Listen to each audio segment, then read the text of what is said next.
안녕하십니까. 강남 시니어 플라자에서 고전 철학을 강의하고 있는 이공찬이라고 합니다. 오늘은 저번 시간에 이어서 이제 전국시대 사상가들에 대해서 한번 알아보도록 하겠습니다.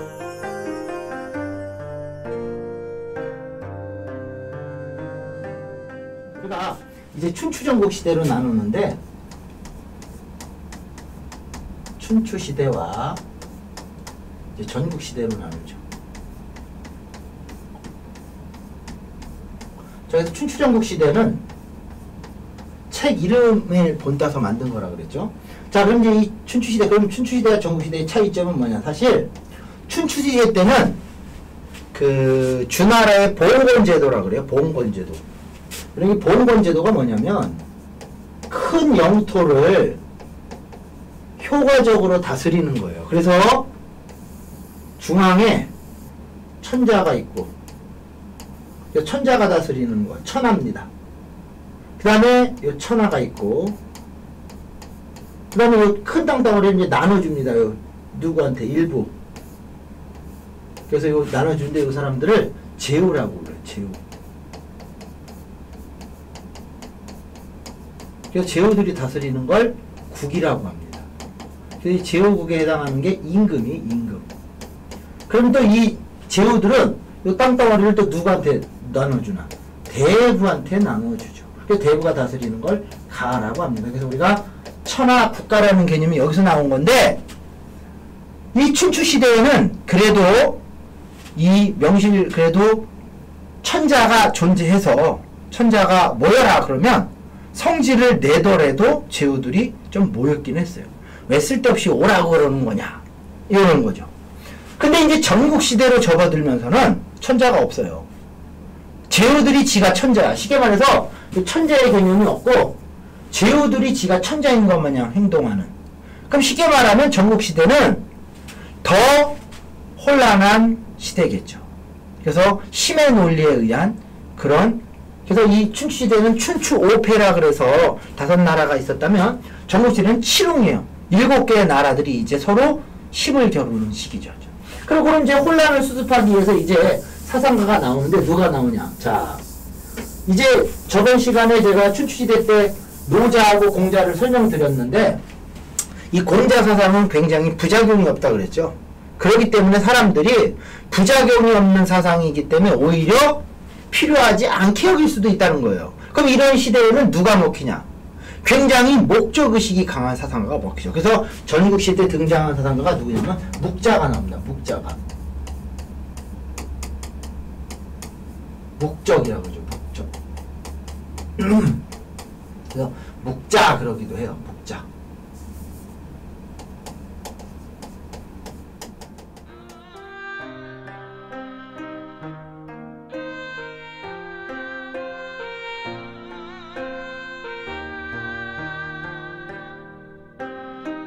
자, 그럼 이제 묵자는 무슨 얘기를 하냐? 그때 당시에 이 춘추시대에는 제일 미치는 게 전쟁이에요. 전쟁. 이 끊임없이 전쟁이 일어난다고. 그러면 전쟁은 사람들을 미치게 만들죠. 그래서 끊임없는 전쟁이 일어나는데, 이 전쟁이 왜 일어나는지 그거에 대해서 이제 묵자는 나름 연구를 하죠. 그래서 전쟁이 일어나는 원인을 봤더니, 첫 번째, 사람들이 너무 뭡니까?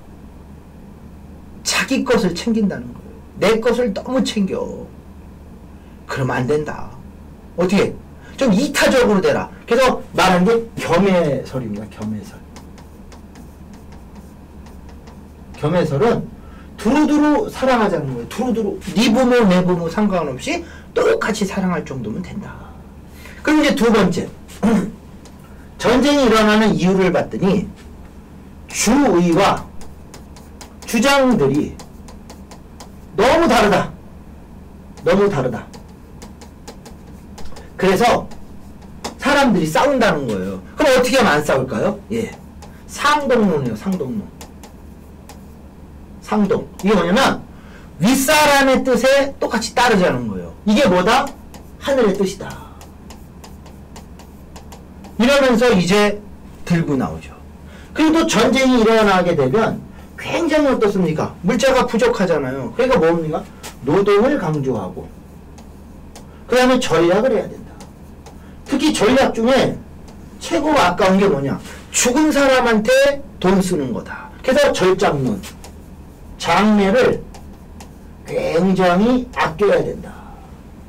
그리고 쓸데없는 음악 같은 거 하면 안 된다. 그래서 비약론이에요. 음악, 비약. 그래서 음악 같은 거는 이건 없애야 된다.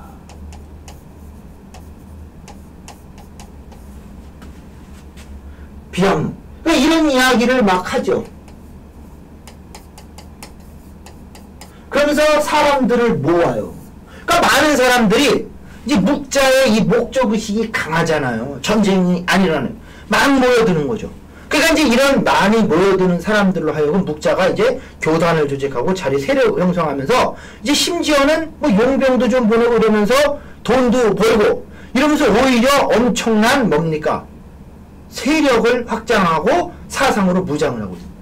그러니까 이제 그때 당시에 많은 사람들이 묵자가 잘못됐다는 걸 알았지만 대들지를 못했어요. 어설프게 대들었다가 묵자한테 맞아 죽으니까. 그래서 이제 보고 있는데 이제 보면 묵자의 사상을 잘 보면 굉장히 뭐냐? 사람을 요 물질적인 부분, 이 물질적인 것만을 강조하는 사상이에요. 그래서 요 묵자 사상이 굉장히 뭐랑 비슷하냐면 오늘날 우리가 말하는 공산주의와 굉장히 비슷하다. 그래서 우리나라에서는 묵자를 성인이라고 얘기를 안 해요. 근데 중국에서는 묵자를 성인이라고 얘기를 합니다. 왜? 중국은 공산주의거든. 그러니까 묵자를 높일 수밖에 없죠. 그러니까 이제 그때 당시에 이 묵자가 문제가 있다는 걸 알았단 말이에요. 왜? 아, 이 물질적인 부분으로만 치우치면 이거는 이단이에요. 극으로 흐르는 거거든요. 그래서 그때 이제 요 인간의 이 몸뚱아리 측면이 아닌 정신적인 측면이 강한 사상가가 등장해서 이 묵자를 반박을 하기 시작하죠. 그럼 그 굉장히 어설프게 반박했다가는 맞아 죽으니까 아예 묵자 이론에 반박을 못하도록 이제 뭡니까? 의견을 제시하죠. 그게 나온 사람이 누구냐? 바로 맹자였습니다. 맹자. 맹자가 나오죠. 맹자가. 그래서 맹자는 이제 묵자 사상이 왜 문제가 있는지 이제 그거에 대한 내용을 조목조목 반박을 하죠. 자, 보세요. 자, 겸해설이라는 건 네 부모 내 부모 똑같이 뭡니까? 사랑하자 이런 얘기인데, 자, 그럼 우리는 보세요. 네 부모 내 부모를 어떻게 똑같이 사랑할 수 있냐는 거예요. 사랑은 단계가 있다. 어떻게? 일단은 나를 사랑하고 가족을 사랑하고 이웃을 사랑하는 것이 전 세계로 넘어갈 때, 퍼질 때 이 사랑은 부작용이 없어요. 이게 그러니까 사랑도 단계가 있는 거예요. 가족을 사랑하는 마음이 넘쳐서 이웃을 사랑하고 이웃을 사랑하는 마음이 넘쳐서 이제 전 세계로 퍼질 때 요 사랑은 부작용이 없다. 그러면 어떻게 남의 부모와 내 부모를 똑같이 사랑하냐는 거예요. 내 부모를 더 사랑하지. 이거 잘못됐다. 두 번째, 주의와 주장이 너무 다르기 때문에 윗사람의 뜻에 따르자 이게 맞기는 맞는데 문제가 있어요. 예를 들어 윗사람이 잘못됐으면 그 사람 말을 잘못 따랐다가는 어떻게 됩니까? 여러분, 선장이 잘못했어. 배가 어디로 가요? 산으로 간다는 거예요. 그러니까 이게 제대로 된 리더나 윗사람이라면 상관이 없지만 그렇지 않은 사람일 땐 문제가 생긴다는 거예요. 그리고 이제 자, 노동이나 전략 막 이런 걸 강조했는데 특히 이제 뭡니까? 이 절장론에 대해서 맹자가 이야기해줘. 자, 그럼 우리가 그때 당시엔 그래서 묵자를 어떻게 했냐면 부모가 죽으면 그냥 지게나 이런 데 지어다가 산 고랑이나 골짜기 그냥 버리고 왔어요. 그러니까 이제 어느 사람이 묵자 세상과 지나가다 보니까 아, 우리 부모님이 그냥 산에다 그냥 버렸더니 막 구더기나 파리가 막 꼬이면서 부모님이 이렇게 벌레가 있는 모습을 보니까 마음이 어때요? 굉장히 치근하게 여기는 거죠. 이거 뭐 치근한 게 아니라 마음이 그냥 이렇게 땀이 나는 거죠, 속에서. 왜? 아니, 내 부모가 그러고 있는데 그걸 보고 아무렇지도 않은 사람. 그래서 부모를 안 보이게 땅에다 묻었다는 거예요. 그럼 땅에 묻는데도 나름대로 기왕이면 빨리 자연으로 돌아가기 위해서 좋은 데다 묻어야지. 아, 뭐 진흙바닥이라든지 뭐 이런 데 묻으면 그거 안 좋거든요. 그래서 이제 매장의 문화가 이런 거죠. 그래서 매장은 자연스러운 사람이 뭡니까? 험한 걸 보이지 않게 해서 땅에다 묻는 거다. 그리고 음악 우리가 정신이 건강하고 내면이 꽉 차 있으면 예술적인 건 자연한 거예요. 그래서 그 사회가 건강한 거는 얼마큼 문화가 꽃이 폈냐 이거로 보는 거란 말이에요. 그럼 이런 예술 같은 경우는 사람의 감정의 자연스러운 표현이다. 이제 이런 식으로 얘기를 하면서 이제 묵자사상은 이제 와해되기 시작하죠. 그러면 이제 누가 등장하냐?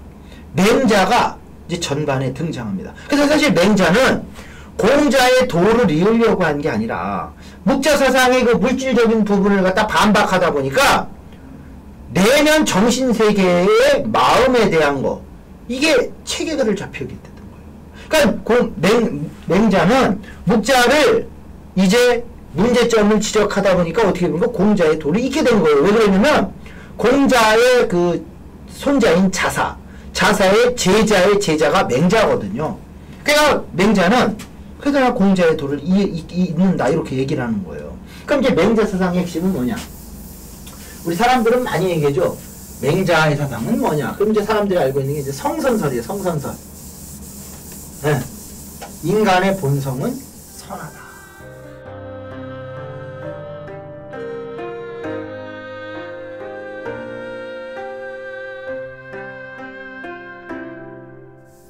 선하다. 근데 맹자는요, 사실 뭡니까? 수기치인이에요, 수기치인.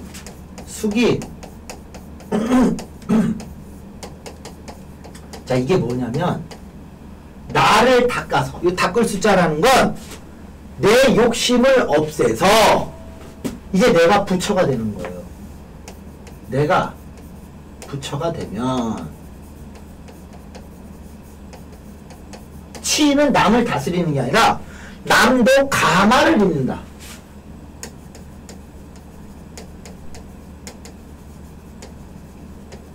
자, 그렇게 되려면 내가 부처가 되고 남을 가마시키려면 내가 어떻게 돼요? 끊임없이 뭡니까? 부처가 돼야 될 거 아닙니까? 그래서 이 맹자는 인간의 내면을 분석하는데 이 인간의 본성은 기본적으로 뭐 하다는 걸 깔았냐면 선하다. 자, 이제 이런 얘기가 나오는 게 왜 그러냐면 맹자는 이제 인간의 내면을 분석해요. 근데 원래 우리가 사람들이 잘못하는 게 맹자 사상은 정치적인 걸 얘기했다. 정치학 아니에요. 맹자는 내면의 마음을 분석하는 학문인데 그때 당시에도 많은 제후들을 만나니까 그때도 정치에 관심이 많아요. 왜 그러냐면 단기간에 이 세상을 제일 빨리 바꿀 수 있는 건 정치예요. 정치만 잘 되면 이 시대가 단기간에 바뀐단 말이에요. 그래서 이제 맹자가 인간의 내면을 분석하는데 이제 어떤 내면이 나오냐. 자, 우리의 내면을 한번 좀 들여다보도록 하겠습니다. 자, 원래는 자, 요 천심이 있다는 거죠. 천심. 이게 천명입니다. 천명. 이게 인간의 본성이 내려오고 이것이 인간의 마음이 있어서 있는데 요 인간의 제대로 된 마음이 바로 인의예지라는 거예요. 인의예지.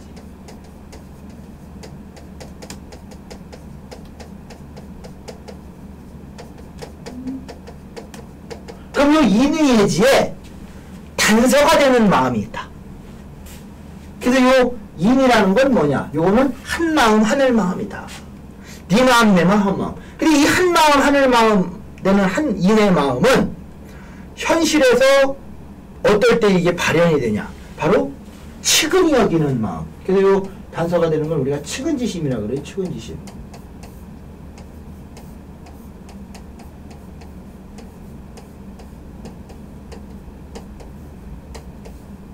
측은히 여기는 마음이 있을 때 요 인의 마음이 이제 인이 드러난다는 거예요.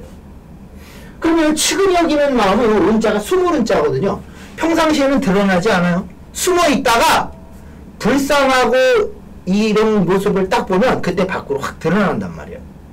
그럼 이제 요 이는 뭐냐? 이는 이제 한마음이 의는 뭐냐? 인의 한마음이 현실에서 구체화된 게 의예요. 그럼 예를 들어 내가 하늘마음 한마음 이 양심이거든요. 양심을 어겼어. 그럼 좀 부끄러워 안 부끄러워요? 부끄럽죠? 그래서 의의 단서가 부끄러울 수입니다. 그래서 수가 부끄러울 수. 부끄러운 마음도 있고 또 누군가가 양심을 어기고 하늘마음을 어기고 지멋대로 밉지요? 수호지심. 부끄럽고 미워하는 마음. 요것이 내 마음속에 있다는 거예요. 부끄럽고 미워하는 마음이. 그러니까 그래서 사람들이 우리가요 잘못 이해를 하면 예수가 그러잖아요. 원수를 사랑하고 한쪽 뺨을 맞으면 한쪽 뺨을 내밀어라. 이걸 잘못 이해해가지고 무조건 덕으로 남을 사랑하는 거 아니에요. 예수가 그 말을 했을 때 뉘앙스를 잘 알아야 될 게 또 예수가 그러잖아요. 눈에는 눈, 이에는 이런 얘기도 나오는데 왜 그러냐면 한쪽 뺨을 맞으면 한쪽 뺨을 내밀으라고 얘기하고 원수를 사랑하라고 이야기했을 때 필경 그 상대가 되는 사람이 내가 사랑을 베풀고 이러면 변할 가능성이 있단 말이에요. 그럼 그렇게 해야죠. 근데 전혀 안 변해. 그런 사람한테 어떻게 한쪽 뺨을 맞는데 한쪽 뺨을 내밉니까? 미워하는 거죠. 그래서 우리가 현실에서 맞는 게 미워하는 마음도 있어요. 그래서 부끄럽고 미워하는 마음이 있어. 그런데 이 의가 현실에서 구체화돼서 매뉴얼화된 거 이게 예예요. 그래서 예가 드러나는 게 바로 사양지심. 사는 양보하는 마음입니다. 사양지심 그러면 양보하는 마음. 이 양보하는 마음이 있다고. 그럼 이제 지는 이걸 딱 보면 아는 거지. 이런 마음을. 바로 십이지심입니다. 그럼 네 가지를 뭐라고 하냐, 요거를 맹자가 사단이다. 사단. 그래서 우리는 사단을 확충하는 거, 내 마음속에 사단을 확충하는 거, 이것이 맹자가 제시하는 수양 방법이에요. 그러면 요 사단의 요 마음이 내 마음속에 가득 차면 그 마음은 내 본성 동시에 바로 하늘 마음이겠죠. 그럼 이 하늘 마음은 무한히 크겠죠? 그래서 그 무한히 큰 마음을 맹자는 뭘 표현해? 바로 호연지기요. 호연지기. 이 호자가 큰 호자입니다. 엄청나게 큰 것 같은 기운, 무한히 큰 기운, 이것이 호연지기예요. 그러면 이 호연지기의 마음이 내 마음속에 있다면 나는 사단의 마음이 뭡니까? 확충이 되어 있는 거예요. 사단이 내 마음속에. 그럼 이제 그래서 맹자는 이런 얘기예요. 만약에 사단이 없으면, 이런 마음이 없으면 그거 뭐다? 짐승이다. 아주 딱 얘기예요. 사단이 없다? 짐승이다. 이러면서 그러면 내용이 성립되려면 우리의 본성은 뭐 했을 때? 선했을 때 이게 성립이 되는 거예요. 그러면서 이제 맹자는 이런 사상을 가지고 제후들을 좀 만나고 다니죠. 근데 제후들이 그거에 대해서 동조를 하는 제후도 있었지만 대부분이 동조만 하지 맹자를 들었지는 않아요. 그래서 그 당시에 맹자도 굉장히 이론적으로 탄탄한 이런 게 있었지만 성공한 이론은 아니에요. 이제 후대 지나면서 이제 다시 특히나 우리같이 이 동이족 이 한국인들은 제일 좋아하는 게 맹자 사상이죠. 왜? 맹자가 동이족이거든요. 네. 그래서 이제 맹자가 이렇게 이 시기에 나왔던 거죠. 근데 보니까 이제 맹자의 이런 사상보다 더 이제 관념적인 사상이 이제 등장하는데 그게 누구냐? 이제 맹자보다 더 이제 관념적인, 더 내면, 정신적인 부분 요거를 이제 챙기면서 나온 사상가 바로 장자가 나옵니다. 장자.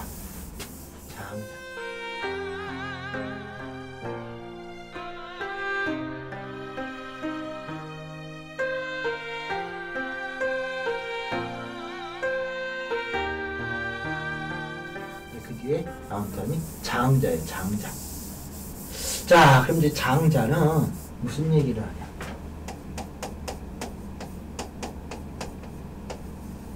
장자 사상의 핵심을 딱 얘기하면 뭐냐? 혼돈이다. 혼돈. 우리는 혼돈 그러면 무질서, 혼란 뭐 이런데 그게 아니에요. 그거는 서양 사람들이나 일본 사람들이 바라보는 이 혼돈이에요. 쉽게 말해서 이 혼돈이 뭐냐면 자연에 인간의 의식이 개입되기 이전의 상태라고요. 그럼 자연을 선하게 보는 사람과 악하게 보는 사람은 얘가 달라요. 자연을 선하게 보면 이 혼돈 자체는 완전함이죠. 근데 자연을 악하고 무질서로 보면 이건 자연은 가만히 내버려두면 굉장히 무질서하고 문제가 있다고 보는 거죠. 그래서 이제 장자는 혼돈에 대해서 어떻게 하냐면 자, 이런 얘기를 합니다. 북쪽 바다에 북쪽 지역에 홀이라는 왕이 있었고 남쪽 지역에 숙이라는 왕이 살았다. 그 중앙 지역에 사는 왕이 혼돈이었다. 그래서 홀과 숙은 자주 혼돈의 지역에 가서 이 혼돈이라는 왕이 사는 곳에 제왕이 사는 곳에 가서 대접을 받았는데 이게 대접이 엄청나게 잘해줬던 거예요. 그러니까 이제 홀하고 숙이 야 우리가 이런 대접을 받고 입을 씻으면 이게 인간이냐? 안 되겠다. 그 대답에 대한 보답을 해야겠다. 그래서 말합니다. 사람들은 모두 7개의 구멍이 있다. 하나, 둘, 셋, 넷, 다섯, 여섯, 7개. 7개죠. 하나, 둘, 셋, 넷, 다섯, 여섯, 7. 그래서 이 7개의 구멍을 가지고 보고 듣고 맡고 맛보고 하면서 인간의 감각이 형성이 되죠.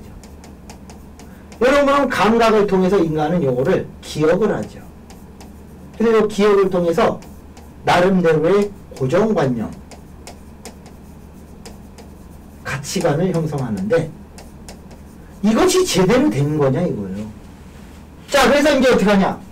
그래서 이제 숙하고 홀이 사람들은 모두 7개의 구멍을 가지고 이제 보고 듣고 이런 거 하니까 혼돈은 근데 이 7개의 구멍이 없어요. 두리뭉실해. 그래서 안 되겠다. 우리가 구멍을 뚫어주자. 그래서 하루에 하나씩 구멍을 뚫어줍니다. 그랬더니 7일이 되는 날 혼돈이 죽었다 이런 얘기예요. 그럼 이 얘기는 뭡니까? 그렇죠. 요 우리가 만든 요 감각기관이나 요 기억 요것이 헛된 허상이다. 이거 허상이다. 그럼 우리가 살고 있는 이 세상도 인간이 만든 약속에 의한 거지 절대적인 게 아니에요. 그러니까 쉽게 말해서 일종의 소꿉장난이다. 그럼 우리가 어렸을 때 소꿉장난 할 때 왕놀이하고 막 이런 거 하잖아요. 그래서 거기 장소에서 왕이 되는 사람도 있고 신하가 되는 사람도 있어. 근데 어렸을 때는 그게 막 왕 되면 좋아하고 신하 되면 막 이러고 막 졸개 되면 막 이랬는데 지금 지나고 나서 보면 무의미한 거죠. 근데 그때는 그게 굉장히 어떻습니까? 우리한테 크게 와닿죠. 크게. 그게 엄청난 거 마냥. 근데 사실은 그게 아니었던 거죠. 그래서 이제 장자는 뭐라 그러냐 우리 사람들한테 우리가 살아가는 이 세상은 이게 진짜 세상일까 아닐까 한번 생각해 보자는 거예요. 그래서 장자가 얘기해 꿈 얘기를 해요. 우리가 잠을 자는 경우도 있고 잠을 잔다.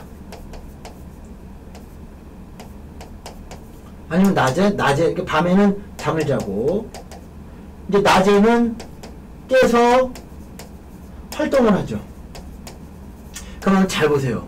우리가 잠을 다 자고 활동하는데 우리는 요 잠을 자는 건 그냥 죽은 거라고 생각하고 요거만 살아있는 거라고 생각을 하는데 우리가 잠잘 때가 편합니까? 낮에 돌아다닐 때가 편합니까? 잠잘 때 편하잖아요. 그럼 잠을 안 자는 사람은 없잖아요. 그러면 잠을 잘 때가 참된 세상이고 눈을 떠서 돌아다니는 게 아닐 수도 있다는 거예요. 그건 생각에 따라 다르다는 거죠. 그러면 지금 우리가 살고 있는 이 현실에서의 삶도 헛된 삶일 수 있다는 거예요. 너무 집착하지 마라. 그래서 장자가 뭐냐? 꿈을 깨라. 빨리 꿈 깨라. 현실에서 드러나는 너의 모습은 한낱 뭐다? 물 위에 떠있는 얼음에 불과하다. 이 얼음이 녹으면 다 물이 되잖아요. 근데 큰 얼음, 작은 얼음이 이렇게 눈 떠있으면 그냥 큰 게 나인 줄 알고 깝치고 있는데 시간 지나면 다 물이라는 거예요. 의미 없다. 그러니까 장자서상가들은 그때 당시에 관직이라든지 벼슬, 권력 이런 거에 별로 연연을 안 해요. 돈? 있으면 편하겠죠. 하지만 그게 절대적이지 않다는 거야. 쉽게 말해서 그럼 장자는 뭐냐? 포기하는 게 아니라 바로 현실을 초월한 사람. 초월자죠, 초월자. 그래서 이 장자서상가, 그래서 장자는 현실을 부정하는 방법을 썼던 거예요. 현실을 부정하라. 이거 아니다. 참된 세상이 있다. 그게 바로 뭐다? 혼돈이다. 이게 절대 세상이다, 이게. 그래서 이 장자의 사상과 비슷한 게 불교 사상이에요. 그래서 이제 일례로 어떤 학자들은 무슨 얘기를 하냐면, 이 장자는 불교 사상에 심취한 누군가가 요거를 쉽게 이렇게 나름대로 풀어서 쓴 게 아니냐. 쉽게 말해서 불교 사상에 그 밑에 그던 사람들 아니냐 이렇게 얘기하는데, 왜냐면 이 득도하는 과정이 비슷하거든요. 불교에서는 현실 부정해서 출가를 한단 말이에요. 다 현실을 끊어버리는 거예요. 그래서 득도를 하잖아요. 그럼 다시 현실로 돌아와요. 장자도 마찬가지예요.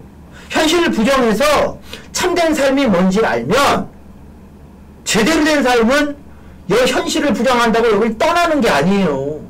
다시 현실로 돌아와서 삶을 살되 그것이 절대적인 것이 아니고 그냥 약속에 의한 거다 그러면 연연 안 하겠죠. 하지만 열심히는 살아가죠. 그래서 요 장자서상가가 많은 사람들한테 이제 뭡니까? 그렇게 살지 마라. 헛된 삶에 연연하지 마라. 네가 사는 이 삶은 그렇게 권력이나 명예 이걸 보고 달려가지만 그거 의미 없다. 참된 너의 본래의 모습으로 살아가는 거. 이게 참된 삶이다. 이렇게 얘기를 하죠. 그냥 너무 관념적이기 때문에 장자서상가도 그 당시 욕심이 많고 막 전쟁이 일어나는 시대에 먹히질 않아요. 근데 누가 먹히냐? 자, 여러분 우리 그러잖아요. 말 안 들을 때 제일 좋은 방법은 뭐예요? 몽둥이죠, 몽둥이. 이제 몽둥이를 들고 말 안 듣는 것들은 어때요? 야! 똑바로 해! 교정, 교화! 이런. 근데 이제 그때 나온 사람이 있는데 그게 바로 순자입니다. 순자가 등장하죠. 순자가. 자, 순자는, 자, 순자가 등장하는데,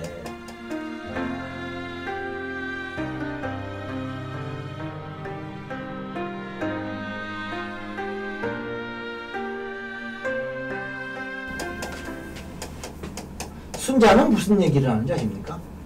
기본적으로 순자 그러면 사람들은 이런 얘기를 해요. 인간의 본성은 악해. 그래서 순자 사상 그러면 성악설 얘기를 하는데, 순자가 이 성악설을 이야기한 내면을 보면 이걸 알았던 거예요. 순자는 사람의 마음을 보니까 본심하고 욕심이 있다는 거예요. 있다는 걸 알았어요. 근데 사람이 이게 양심인데, 양심하고 욕심이 있으면 사람들은 양심이 이길까요? 욕심이 이길까요? 여러분 한번 잘 보세요. 우리 양심적인 게 이거예요? 욕심이 이겨요? 살다 보면. 대부분 욕심이 양심을 이겨요. 그러면 이것대로 하면 이게 이거를 이기니까 이거를 가만히 내버려 두면 돼요, 안 돼요? 그러면 이 순자가 성악설을 이야기한 건 뭐냐면, 가만히 내버려 두면 사람은 욕심대로 한다는 거예요. 그러니까 가만히 내버려 두면 돼요, 안 돼요? 안 된다. 교정과 교화를 통해서 사람을 뭐로 만들어야 된다? 로봇 같은 사람 마냥 만들어야 되는 거예요. 근데 뭐를 강조했다? 현실에서? 법을. 예법. 이게 일종의 룰이거든요, 룰. 요것을 강조하면서 강력한 힘을 가진 누군가가 나와서 사람들을 이제 그 힘으로 통치하면서 룰을 만들어서 사람들을 따라오게 시킨 거죠. 그 사람들을 갖다가 로봇 마냥 반복적인 교육을 통해서 이 욕심이 나오지를 않게끔 제어를 해야 된다. 그래서 끊임없이 공부를 해야 된다. 그래서 권학이에요. 아주 엄청난 교육을 강조하죠. 그래서 계속 무한 반복을 돌려요. 그럼 사람들이 이제 어떻게 됩니까? 로봇만 해야 되는 거죠. 이래야만 이 욕심이 안 나온다. 그래서 요 순자가 꼽힌 나라가 어디냐? 바로 일본입니다. 일본, 유럽, 미국 이런 나라. 그럼 이런 나라들은 뭘 중시해요? 이 예법 이런 걸 굉장히 중시하죠. 그러니까 순자는 노골적으로 인간은 이제 악하다고 얘기했던 거예요. 악하다고. 그럼 악한 사람을 내버려 두면 돼요, 안 돼요? 안 되는 거죠. 그럼 이제 순자의 시각, 요 시각으로다가 요즘 우리가 배우는 교육도 다 순자식이에요. 그러다 보니 인간의 본성은 선하다고 생각하는 그런 마인드를 가지고 있는 우리 한국인이 순자의 교육을 갖다 하고 있으니 공부는 많이 하는데 효과가 없는 거예요. 그래서 우리나라 교육이 엄청난 돈을 쏟아붓는데도 불구하고 효과가 안 나는 이유가 순자식 교육을 해서 그래요, 사실은. 그래서 외국 사람들은 그런 얘기를 하잖아요. 한국의 교육은 예를 들어 이제 기차로 따지면 우리는 전기기관차래요, 전기기관차. 근데 전기기관차가 디젤 기관차를 따라잡았다. 어떻게? 연료를 무진장 집어넣는다는 거죠. 그럼 우리가 이 지금 뭐예요? 엄청난 교육 비용을 지출하는데 그만큼 효과가 나타나느냐? 보세요. 대학교, 대학원, 박사까지 받고 그러면 엄청난 교육을 했으면 사람이 돼야 되는데 사람은커녕 사기꾼이 많거든. 왜 이렇게 되냐는 거죠. 이건 이 민족성으로 비추어봤을 때 안 맞는다는 얘기예요, 사실은. 그래서 이제 순자가 이제 요런 쉽게 말해서 순자는 인간의 마음보다는 요 물질적인 부분을 강조했던 사람이에요, 이게. 그래서 이제 순자의 이제 제자들이 있는데 그게 누구냐? 바로 이사하고 한비자가 있어요. 그래서 이제 전국시대 이제 말기에 요 순자와 요 밑에 근데 요 이사하고 한비자 요 사람들은 뭐라고 부르냐? 이제 순자에서 더 나아가 쉽게 말해서 순자의 사상에서 더 나아가면 이제 뭐라고 부르냐고 우리가 법가 사상가라고 그래요. 법가. 이제 뭡니까? 강력한 법에 의해서 이 세상을 다스려야 된다 이거예요. 그래서 요 순자와 법가 사상을 가지고 재빠르게 움직여서 전국시대를 통일한 사람이 누구였다? 바로 진시황이었던 거예요. 그러면서 이제 전국시대가 통일되는 최초의 국가가 나오는데 요게 진시황. 요때 이제 차이나 친나 중국이라는 이제 흔히 말하는 단일 왕조가 요때 이제 시켜서 최초의 통일국가죠. 요게 나온 겁니다. 근데 이게 웃긴 게 원래 이 진시황은 이사를 먼저 책사로 등용합니다. 그러다 보니까 한비자가 더 훌륭하거든. 그러니까 야, 이 서로 친구 아닙니까? 가서 네 친구도 데려와라. 네 지금 큰일 하려면 이런 사람이 필요. 그래서 이제 한비자가 명을 받고 가는데 이사가 딱 보니까 이 한비자가 지금 나 있는데 쫄래쫄래 오면 내 자리가 어떻게 돼요? 위험하잖아. 그래서 중간에 오는 이사를 죽여버립니다. 근데 이사는 저서가 없고 한비자는 저서가 있어요. 그래서 이제 우리가 법과 사상이 어떻다는 걸 아는데 이 한비자 사상을 들어보면 사람이 왕이 내 자리 권력을 유지할 수 있는 방법 이런 거 처세술 쉽게 말해서 우리가 뭐 삼국지라든지 손자병법인지 이런 데 보면은 거기에 나오는 많은 이런 방법들이 다 보면은 술책이거든요. 이게 바로 요 한비자 사상 많이 영향을 받았던 거예요. 손자병법 막 이런 것들이. 사실 말이병법이지 남을 그럴듯하게 속이는 방법이거든요. 그래서 한비자는 누가 제일 좋아하냐? 일본 사람들이 제일 좋아하는 책이 바로 베스트셀러가 한비자입니다. 우리나라 사람들이 한비자를 읽으면 뭐라 그러냐. 이게 인간이냐, 이게. 그래서 이게 좀 다른 게, 요 한비자의 이제 사상, 그래서 요 진시황은 그래서 순자와 이 법가사상을 가지고 재빨리 진나라를, 전국 시대를 통일하는데, 오래 못 가요. 18년 가다 끝납니다. 왜 못 가냐? 그걸 안 거죠. 우리가 사람이나 누군가를 부리려면요, 말을 잘 부리려면 채찍을 쓰면 안 돼요. 뭐도 써야 돼요? 단거를 써야죠. 그래서 이 최초의 통일 국가가 나왔는데 18년 만에 망해요. 지금 사람들이 전국 시대 상황이 더 낫다라고 보는 거죠. 왜? 통일 국가 멀어졌더니 진시황이 나가서 사람을 무진장 괴롭히거든. 그래서 진시황이 한 게 뭐냐면, 멍을 든 인간들을 가만히 내비뒀다가는 통제가 안 된다. 이것들을 다 죽여야 된다. 그래서 분서갱유입니다. 분은 불살지를 책을 불사지르고 구덩이에다가 유학자들을 갖다 뭡니까? 묻어버린 거예요. 그러니까 이 진시황은 당근을 안 쓰고 채찍만 들었단 말이에요.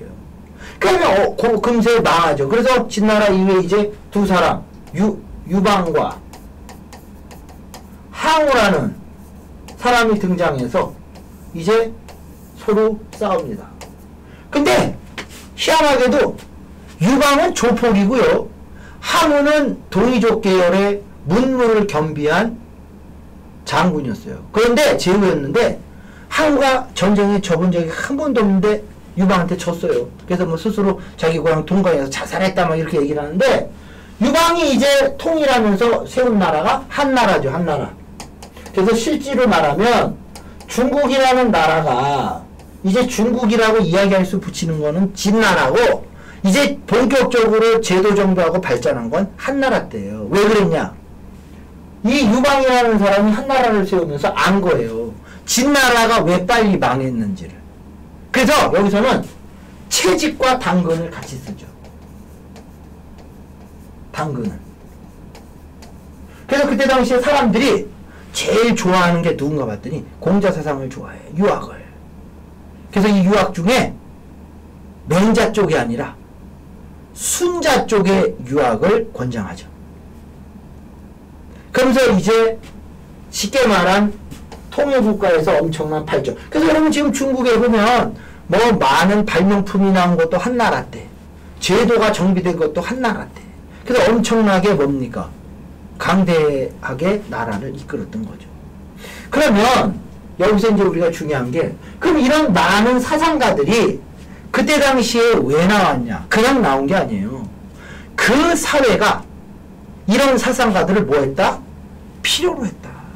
그래서 나왔는데 그 사회를 혼란을 수습을 했냐? 사실 못했어요.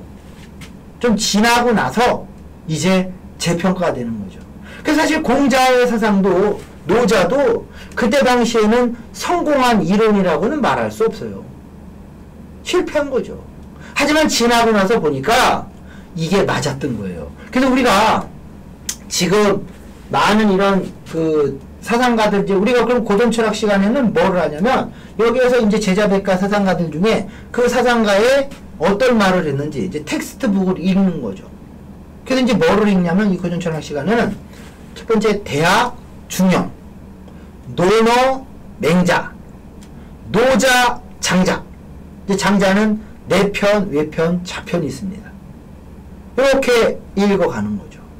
그리고 이제 시간이 되면 주역을 하려고 하는데, 주역은 이제 다른 선생님이 하시니까 그거는 이제 생략하고, 그래서 이렇게 이제 읽어나가는 건데, 이제 텍스트를 보면서 도대체 왜 이런 이야기를 했는지, 시대적으로는 왜 이런 이야기가 먹혔는지, 그런 거를 요즘의 세대를 떨어뜨려 놓고 보면 안 돼요. 그래서 우리가 이제 이런 사상가를 읽을 때 제일 중요한 거는, 그 시대는 2500년 전, 2300년 전, 막 이게 먼 옛날이잖아요. 그거를 문자 그대로 오늘날 똑같이 해야 된다. 이러면 문제가 될 수 있어요. 그럼 이제 어떻게 하냐?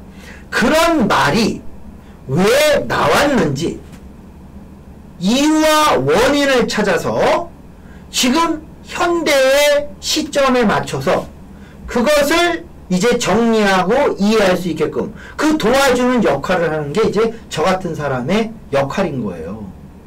그러면 맹자 사상을 읽었다, 장자를 읽었다, 아니면 뭐 노노 이런 걸 읽었다, 노자를 읽었다.